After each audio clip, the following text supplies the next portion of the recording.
मी electronic mechanic first इयरमध्ये student आहे आणि माझ्या ITIचं नाव आहे दादा वासवानी शासकीय औद्योगिक प्रशिक्षण संस्था। आज मी तुम्हाला connection of LEDs in series and पॅरल हे कसं वर्क होतं आज मी तुम्हाला दाखवणार आहे। हा सर्किट डायग्राम आहे। या सर्किटमध्ये मी ब्रिज रेक्टिफायर विथ फिल्टरचा वापर केला आहे।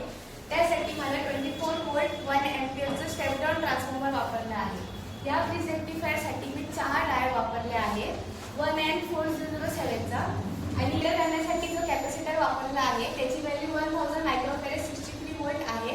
त्याचा आउटपुट आपण पुढच्या सर्किटला दिलेला आहे। या सर्किटमध्ये 24 LEDs वापरले आहेत, ज्याच्यामध्ये 6 LEDs सीरीजमध्ये आहे आणि 4 LED पॅरललमध्ये आहे। या सर्किटमध्ये जो करंट फ्लो होतो तो सेम असतो। त्या करंटला लिमिट करण्यासाठी 120 ओहमचे 4 रेझिस्टर वापरले आहेत। या ठिकाणी आता मी तुम्हाला हे सर्किट दाखवणार आहे।